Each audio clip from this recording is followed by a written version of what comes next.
मित्रांनो, मुरांबा मालिकेच्या आजच्या भागात आपण पाहतो की होळीच्या दिवशी अक्षयने रमाला रंग लावलेला असतो, परंतु जेव्हा आपण पुन्हा एकदा तिला रंग लावला तेव्हा ती आपलीशी का वाटली नाही याचाच विचार अक्षय रात्री झोपताना करत असतो. तर इकडे रमा सुद्धा याच गोष्टीचा विचार करत असते.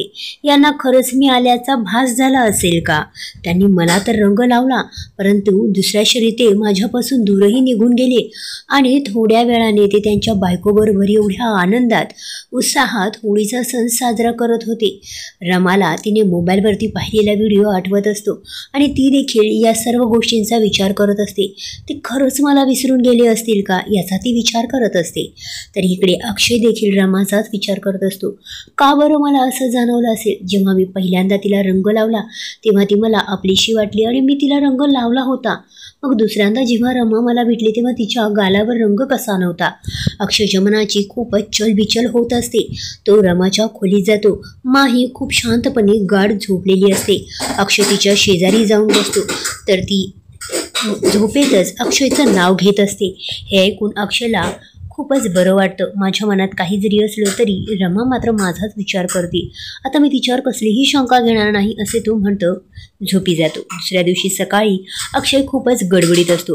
मुंबईमधील एका क्लायंटबरोबर त्याची मीटिंग असते, परंतु ती मीटिंग फिक्स आणि कन्फर्म झालेली नसते. तो त्यांच्या सेक्रेटरीला वारंवार फोन करत असतो की माझी मीटिंग कन्फर्म आहे की नाही, म्हणजे मला पुण्यावरून निघता यावं. परंतु तिकडच्या सेक्रेटरीने अक्षयला कसलेही कन्फर्मेशन दिलेले नसते आणि हीच गोष्ट तो आई अजय आणि अभिबरोबर डिस्कस करत असतो. रमा तेवढ्या तेथे येते आणि काय घडलेलं आहे हे विचारू लागते. त्यावर अक्षय घडला सगळा प्रकार सांगतो. तो लगेचच त्या सेक्रेटरीला पुन्हा एकदा फोन लावतो आणि विचारू लागतो, माझी आज 11 वाजताची मीटिंग आहे तुमच्या साहेबांबरोबर, त्याचं मला फक्त एकदा कन्फर्मेशन सांगा. त्यावरती तो सेक्रेटरी सांगू लागतो की 8 दिवसा अगोदर आपलं यावर बोलणं झालं होतं, पण आज साहेब फार बिझी आहे, तुम्हाला भेटता येणार नाही, तेव्हा मी तुम्हाला पुढच्या आठवड्याची वेळ देतो. अक्षय म्हणतो, अहो तुम्ही काय ते मला नक्की सांगा, मला पुण्यावरून निघायचं आहे. तेव्हा तो सेक्रेटरी वैतागतो आणि अक्षयला म्हणू लागतो, तुम्ही पुण्याला राहता तर त्याला मी काय करणार, तुम्ही इथे मुंबईला शिफ्ट व्हा ना, म्हणजे सगळेच प्रॉब्लेम सॉल्व्ह होतील.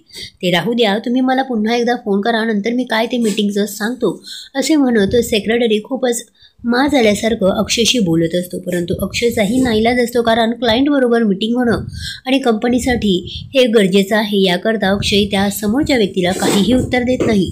रमासमोर हे सर्व घटना घडलेली असते. अक्षयने फोन ठेवून दिल्यानंतर अक्षय सुद्धा वैतागतो. म्हणतो, हा सेक्रेटरी असं कसं काय बोलू शकतो?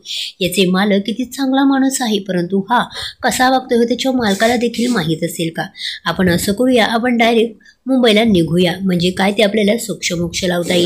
त्यावर रमामध्ये बोलते आणि अक्षयला म्हणते, तुम्ही असं कसं मध्येच निघून जात आहात? त्या सेक्रेटरीने खरं तर अपॉइंटमेंट घेतलेलीच नाही आहे, म्हणून तर तो असं उडवाउडवीची उत्तरं देत आहे आणि पुढच्या आठवड्याचं सुद्धा काही कन्फर्मेशन नाही. कसलंही कन्फर्मेशन नसताना तुम्ही कसं काय तिथे त्या लोकांना भेटायला जात आहात? जसं त्यांच्या वेळेचं महत्त्व आहे तसं तुमच्याही वेळेचं महत्त्व आहे, हे त्या लोकांना समजत नाही आहे का? तुम्ही असं तडक जाऊ शकत नाही. अक्षय मला गप्प बसायला सांगतो, तुला यातलं काहीही कळत नाही, हे क्लायंट फार महत्त्वाचे आहे. पण अय्यजनी अभिला माहीत असतं की ही रमा नाही, माही आहे. माही तर बिझनेस पॉईंट ऑफ व्ह्यूनेच बोलत असणार आहे. इकडे देविका फाईलमध्ये काहीतरी पेपर चाळत असताना रमा तिथे गपचूप तिथे पाहत असते. देविका फोनवर बोलून झाल्यानंतर तिचा फोन टेबलवर ठेवते आणि आतल्या खोलीत निघून जाते. रमा संधी साधते आणि त्या फोनवरून अक्षयला फोन लावते. देविका नाही तोपर्यंत मी एक कॉल लावून बघते, अक्षयशी माझं बोलणं झालं तर सगळ्याच गोष्टी सॉल्ट आउट होतील असे ती विचार करत असताना अक्षयला फोन येतो. पण हा फोन आता अक्षयनं रिसीव्ह करता माही रिसीव्ह करते आणि थेट मी अक्षय मुकादमांची मिसेस बोलत आहे अशा स्वरातच बोलू लागते आणि समोर कोण व्यक्ती बोलत आहे हे काहीही जाणून न घेता ती झाडायला सुरुवात करते. माहीला वाटत असतं त्या सेक्रेटरीनेच फोन केलेला आहे. अक्षय तिला थांबवण्याचा प्रयत्न करत असतो, पण माही काही केले ऐकत नाही. ती अक्षयचं तोंड दाबते, जबरदस्ती फोनवर बोलू लागते, तुम्हाला समजत नाहीये का? तुमचा जसा वेळ महत्त्वाचा आहे तसा माझ्या नवऱ्याचाही वेळ महत्त्वाचा आहे, तुम्ही त्यांच्याशी असं कसं काय वागू शकता? माही पुढे काही फार बडबड करत असते. ती पुढे देवी काही बोलणार तेवढ्यात अक्षय फोन खेचून घेतो आणि फोन कट करतो. रमा इकडून काही बोलणार तेवढ्यात देविका तेथे येते आणि तिच्या हातातून फोन खेचून घेते. तिला समजवण्याचा प्रयत्न करते, हे बघ रमा, मी तुला सांगितलंय ना की आपण वेळ प्लॅन करून अक्षयला भेटूया. मी त्या दिवशी त्याला भेटायलाही बोलवलं होतं, परंतु अक्षय काही घरी आला नव्हता. रमाला हे कारण काही पटत नाही. तर अक्षय इकडे माहीला ओरडत असतो, तू की माझ्या क्लायंटचा फोन का घेतला. रमा सांगत असते, मी जी काही बोलली आणि वागले ते अगदी बरोबरच आहे. पण अक्षयला पुन्हा एकदा त्याच्या क्लायंटचा फोन येतो. अक्षय फोन रिसीव्ह करतो. तर इकडे माहीची खूपच गडबड चाललेली असते. तिला तो फोन देखील सुद्धा रिसीव्ह करायचा असतो. अक्षय समोरून मीटिंगची अपॉइंटमेंट घेतो आणि थेट मुंबईला जायला निघतो. पण रमाला हे काही पटलेलं नसतं. माही अक्षयला म्हणू लागते, यांना जर कळलं की मला काय काय माहीत आहे आणि मी कोण आहे हे जर यांना समजलं तर हा माणूस चक्कर येऊन खाली पडेल. इकडे रमा तिच्या खोलीत बसलेली असते आणि आता घडला सर्व प्रकार ती आठवू लागते. जर या देविकाच्या मुलीचं अक्षयशी लग्न झालं असेल तर स्वतःच्या जावयाचा फोन नंबर मोबाईलमध्ये सेव्ह कसा नाही. त्या देविकाच्या मोबाईलवरून मी जेव्हा फोन अक्षयला केला तेव्हा त्यांचं नाव कसं काय मोबाईलवरती आलं नाही. ही बाई खरंच माझ्याशी खरं बोलतीये का, हे तर चक्क खोटंच बोलत आहे असंच मला जाणवत आहे. असे रमा या गोष्टीचा विचार करू लागते. एकदा का माझं अक्षयशी भेट झाली आणि बोलणं झालं तर या सर्व गोष्टी सॉर्ट आउट होतील. या लोकांवर मी असा विश्वास ठेवू शकत नाही. नक्कीच या सर्वांमध्ये काहीतरी गडबड आहे. देविका मला फसवत आहे. मी या लोकांवर विश्वास ठेवू शकत नाही. रमा विचार करत असते. मी कशी अक्षयला भेटायला जाऊ याचाही ती विचार करत असते. इकडे अक्षय ज्या क्लायंटला भेटायला जाणार असतो त्या क्लायंटची मीटिंग सुरू असते. तर माही स्वतःची ओळख दाखवत त्या क्लायंटला थेट फोन लावते. तुम्हाला माहीत आहे का मी कोण बोलत आहे. माही मुजुमदार असे स्वतःची ओळख सांगत त्या समोरच्या व्यक्तीशी बोलू लागते. हे बघा सर, मला माहीत आहे की तुम्ही माझ्या डॅडबरोबर खूप वेळा डील केलेली आहे. तुमच्या नाजूकच्या काळामध्ये माझ्या डॅडने तुम्हाला मदत केली, तीही तुम्हाला न दुखावता. तुम्हाला कोणतीही गोष्ट हवी असेल तर ती तुम्हाला ती प्रोव्हाइड केलेली आहे, तीही अगदी वेळेत. कारण माझे डॅड ही दुसऱ्यांच्या प्रत्येक गोष्टीचा विचार करायचे. ते कधीही कोणाला कमी लेखत नव्हते. परंतु तुमच्या बाबतीत तसं नाहीये. तुम्ही अक्षय मुकादमांबरोबरती आज मीटिंग ठेवली आहे का. त्यावरती ते क्लायंट सांगतात की नाही. रमा सांगू लागते, परंतु तुमचा सेक्रेटरी त्यांना कशाही पद्धतीने वागणूक देत आहे. त्यांची अपॉइंटमेंट नसतानाही त्यांनी त्यांना थेट मुंबईला बोलावून घेतलेलं आहे. तुम्ही तुमच्या क्लायंटशी असंच वागता का. माझ्या डॅडसारखं तुम्हाला वागता येत नाहीये. माही हे सर्व बोलत असताना आनंद तिच्या खोलीत येत असतो आणि त्याच्या कानावर हे सगळं पडतं. तो पाहू लागतो की माही स्वतःची ओळख दाखवत आहे आणि ती अक्षयला त्रास होऊ नये करता हा प्रयत्नही करत आहे. पण इकडे माहीने अक्षयला त्रास होऊ नये म्हणून त्या क्लायंटला पुरेपूर तिच्या पद्धतीने ओरडलेलंही असतं आणि अक्षयला मदतही केलेली असते. फोन ठेवून दिल्यानंतर आनंद तिला विचारू लागतो की माही तू हे सर्व का करत आहे. अक्षयला जर हे समजलं तर तुझं भांड फुटू शकतं. त्यावरती माही म्हणते की मला सर्व हे माहीत आहे, परंतु त्या क्लायंटला सुद्धा समजलं पाहिजे की अक्षयला त्रास होता कामा नये. अक्षय जर संकटात असेल, प्रॉब्लेममध्ये असेल तर मी नक्कीच त्याला वेळोवेळी मदत करेल असे माही म्हणू लागते आणि अक्षयच्या फोटोकडे पाहू लागते. इकडे तो क्लायंट थेट अक्षयलाच फोन करतो आणि म्हणू लागतो की आज तुमची माझ्यासोबत अपॉइंटमेंट आहे हे मला माझ्या सेक्रेटरीने सांगितलेलंच नाही. त्यामुळे तुम्ही इकडे यायला निघूच नका, कारण आज तुमची माझ्यासोबत कसलीही अपॉइंटमेंट नाहीये. तुम्हाला जर वेळ असेल तर तुम्ही उद्या मला अपॉइंटमेंट द्या, म्हणजे तुमची वेळ कळवा. मी तुम्हाला थेट प्रत्यक्ष भेटायलाच येतो असे तो समोरचा क्लायंटच अक्षयला म्हणू लागतो. अक्षय फारच इम्प्रेस होतो. अरे, रमाने जे काही गोष्टी मला सांगितलेल्या होत्या त्या सर्व गोष्टी हा समोरचा क्लायंट माझ्याशी कसं काय बोलत आहे. त्या कंपनीचे मालक ओनरने स्वतः मला कसा काय फोन केलेला आहे. ते स्वतः अक्षयला सांगू लागतात की तुमच्या वेळेचे सुद्धा तितकेच महत्त्व आहे जितक्या माझ्या वेळेचे आहे. आज तुमच्याबरोबर माझी मीटिंग होऊ शकणार नाही, तेव्हा तुम्ही इतक्या लांब मला भेटायला येऊ नका. मीच उद्या पुण्याला तुम्हाला भेटायला येतो असे म्हणत फोन ठेवून देतो. इकडे नील रमाचा शोध घेत असतो. मोबाईलमध्ये फोटो रस्त्यावरील प्रत्येक माणसाला दाखवत विचारत असतो की तुम्ही ह्या मुलीला पाहिलेलं आहे का.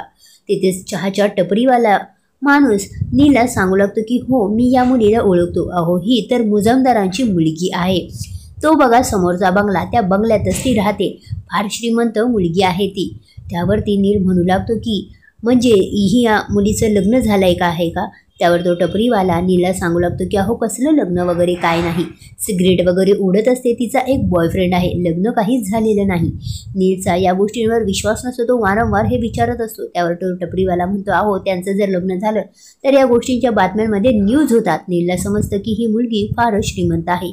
इकडे अभि माहीला सांगत असतो, हे बघ अक्षय आणि रमाविषयी तुला जे काही बारीक गोष्टी मला विचारू शकतेस याकरताच मी इथे बसलेलो आहे. आणि तसंही अक्षय रमाची अॅनिव्हर्सरी येत आहे, तू याचा काय विचार केलेला आहे? माही म्हणते की हो मला माहीत आहे की ॲमची अॅनिव्हर्सरी येत आहे.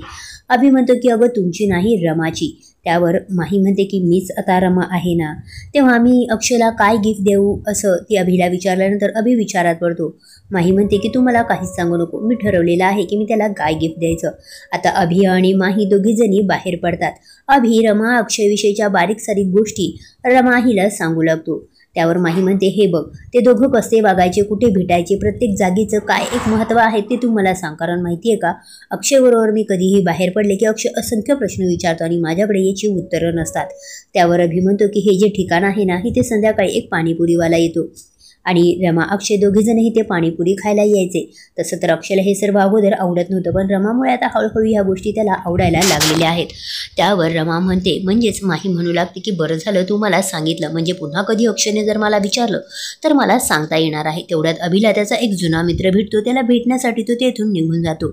तेव्हा माही तिथे चहाच्या टपरीवाल्याच्या इथे जाऊन एक चहा मागविते. ती चहा पितच असताना नील तिथे येतो आणि माहीला श्रद्धा म्हणून हाक मारू लागतो. परंतु माही त्याच्याशी इंग्लिशमध्ये बोलू लागते की आपण दोघं एकमेकांना ओळखतोय का.